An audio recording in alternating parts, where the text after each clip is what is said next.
Drake. Is Drake actually the biggest music artist in the world, or is he just the most successful political candidate in the music industry's history?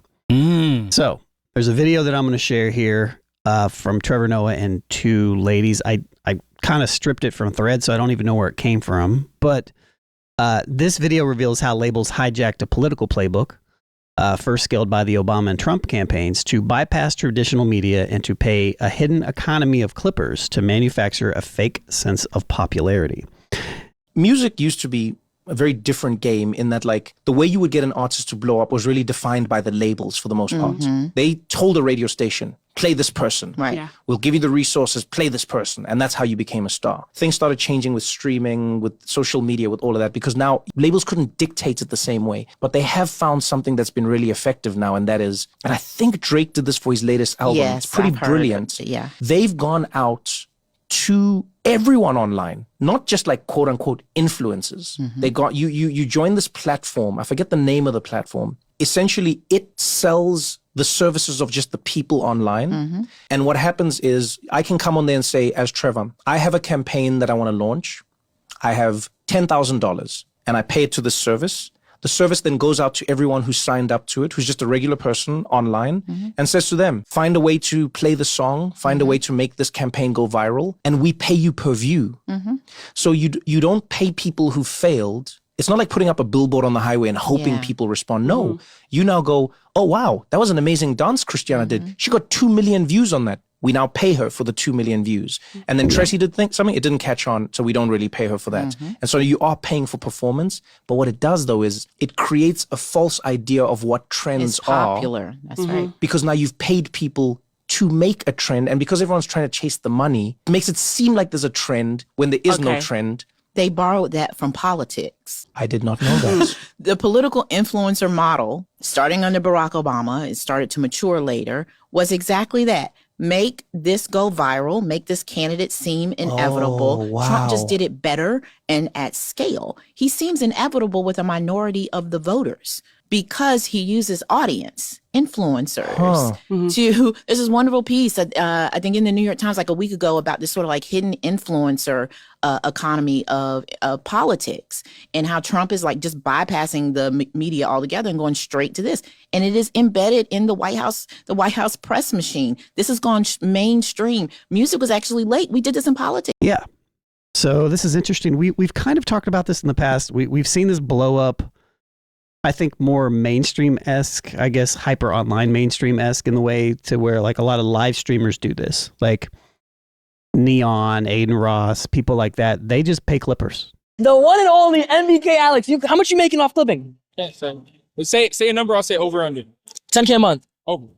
Clipping me? Yes. So with all that being said, I didn't know about the political stuff either, which is interesting. But since labels can now pay $2 to $3 per 1,000 views to any army of random creators, has organic discovery officially been replaced by paid clipping economy? Is there any such thing as organic discovery anymore?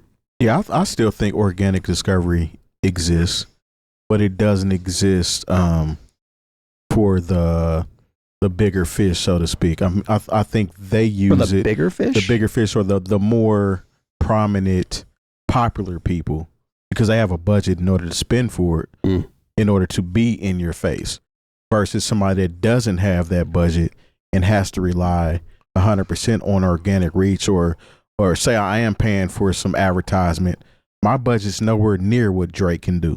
Sure. So it's still going to kind of be considered as an organic reach, because I'm not paying all of these people in order to spread my music around. It's more so the people that have an ear for music, they'll do the heavy lifting for me, essentially, because if they want people to hear it, they're going to promote it, versus just allowing a bunch of people to have nothing to do with the music in itself, promoting the music and just seeing what it does there and then going back and paying for it. I literally just dropped a video like 2 hours ago where I made the counter argument that organic reach really isn't really a thing if it's not a trending topic anymore. And the example that I used was the new project that I dropped, to where like I'll go to Threads right now. I have 20,000 recent views on my Threads account. I pull up all of my organic videos that I made specifically for social media for my new project. No links in them at all. 4 views, 19.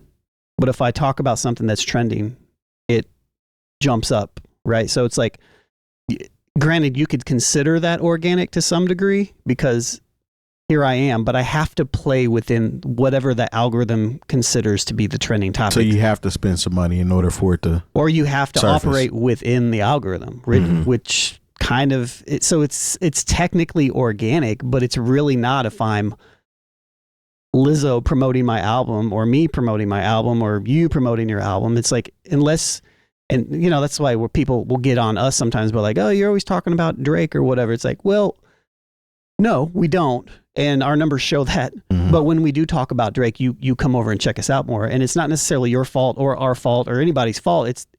Well, it is the algorithm's fault. It is the companies that push the algorithms. Or when we talk about Kendrick, you know, it's just on the other end. Because they're trending. You know, like we have to play off the trends to some degree. Anytime that we ever don't do anything like that, it just doesn't do well.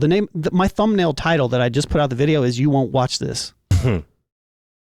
And it's, I'll check back next week. We'll see how it does. You know what I mean? Like maybe that actually entices people to click on it. I doubt it, but perhaps. But I don't know. What do you think, Mike? I don't know, man. It's on a lower scale. Like the organic part to me is damn near disappeared. I mean, from a mainstream standpoint. Now, do I think people can still be organic and build a fan base on a lower level? Sure. But as it relates to what we're talking about, it's all analytics, it's algorithms, it's numbers, it's bots, it's all that type of stuff is in there now. So slow and steady too. Slow and steady, agreed. Slow and steady, but as it relates to how these records are being pushed now, nothing about it is organic to me. Everything is systematic at this point, right? If it's the lower level, sure, you can grassroots and build it up, but on the mainstream, nah. I think everything is systematic at this point, for sure. I think the system kind of lives within the algorithm that you build, though, too, which could kind of make your discovery be organic based off of what you've trained the algorithm to do for you. Like, say you like this particular type of artist, a lot of times the algorithm is going to sometimes introduce you to another artist that you might like. You might skip it, but you might like it. That's what I kind of consider an organic discovery within the algorithm. I think but there has to be something that's adjacent. You know, it has to have something that it's like looking for that it can attach those two things to, because if it can't, then even if you and I both know that, let's say Homeboy Sandman is a similar artist to Open Mike Eagle, right? If the algorithm doesn't see that anywhere, it's never going to compare those two people together, you know, and so we're going to miss that quote unquote actual organic reach, you know. I don't know. What do you think, Jay? It's so difficult because at this point, we used to be able to see examples and several of them be like, no, that wasn't bought and paid for. That was actually something that happened. Like, I think you can still see that actually. You can still see it, but I think the one that really kind of stuck out to me over the last few years was Glorilla. When she put out FNF, like they created that song and went out in the parking lot and shot the video in the same day, and because it was such a slap, like the radio had to play it. You know, it wasn't there are no video outlets anywhere. You know, I don't think they really cared about the quality. It looked like it was shot on a Super 8 or a VHS or maybe even just somebody's phone. Right. You know, and plus I don't think the content would have, you know, passed standards and practices anyway. But, you know, when everything is viewed on YouTube and people are like, hey, look at this. And, you know, there's just a group of girls standing out in a parking lot and somebody's used Infinity M37 like that. And sometimes that's what it takes.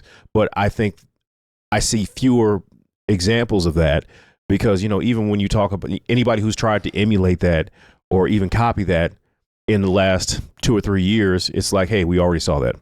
Yeah. You know, so, and also it had to be a perfect marriage of kind of shocking visuals, not shocking to the point where you were like grossed out or it was too crazy, but it was just so, the people in it were so regular that we hadn't seen that in a while. And the record worked.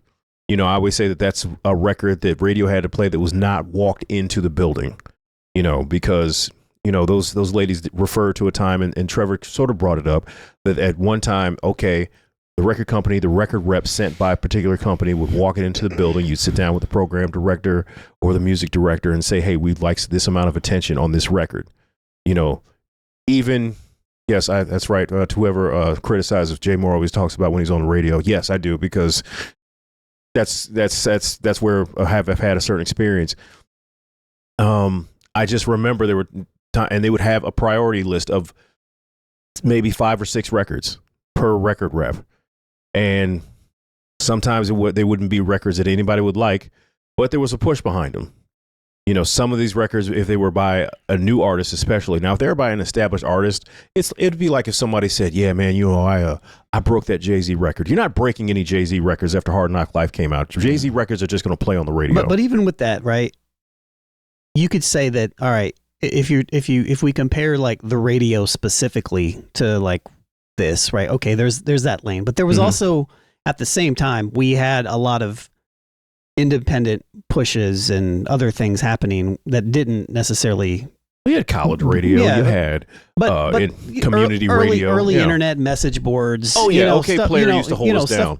Stuff like that, right? I just feel like from that organic discovery, the algorithm is all encompassing. It's like bigger than just the music industry. Like this is actually not a music industry thing. This is like the music industry is like this is what news we see. This is what news we see. This is what what's whether it be serious hard news on the political aspect. It might be how we think about certain players in the particular leagues that we follow. Whether or not there's a very pro LeBron sort of the internet. There's also he'll never be Michael's side of the internet, and it depends on what maybe LeBron even did in a particular game that day and how it shifts. Yeah, and depending on who hits like on this, I saw literally a video that talked about how like in that first series against the Cavs, LeBron probably deserved to win MVP even though they lost the series, but then I saw another video and it showed how LeBron is a defensive liability in all of the series that he's lost because whoever he's supposed to be guarding winds up winning the MVP. Yeah. So again, that's my criticism of the algorithm, right? So for example, I made a post or I replied to somebody who was trying to, Hassan Piker is getting indicted for essentially giving aid to Cuba right now, right? And it's a big talking point between left and liberals and just back and forth, and it's whatever, right?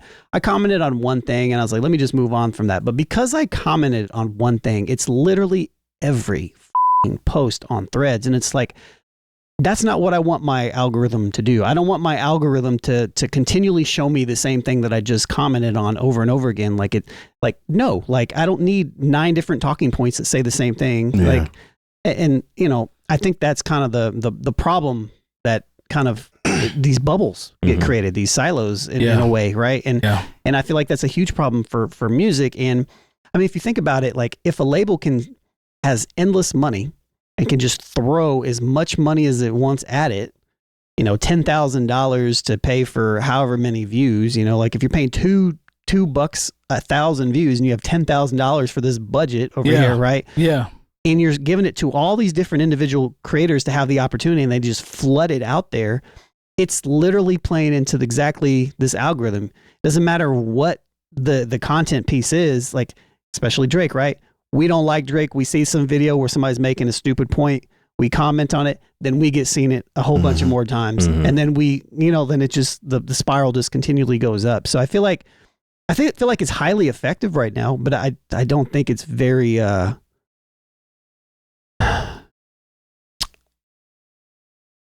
not moral. I don't know the word. I'm trying to find the word, but it's like, it's very highly manipulative. And overactive too. Yeah, I don't feel like I think it definitely brings into the case like what is real and what is manufactured. When you talk about label plants, like now I can actually see. Yeah. Is that evolution or is it part of it's like smoke and mirrors? For us, we're older, so it's like it's smoke and mirrors, like, right? But to the people that are younger, they're like, okay, this is what we have.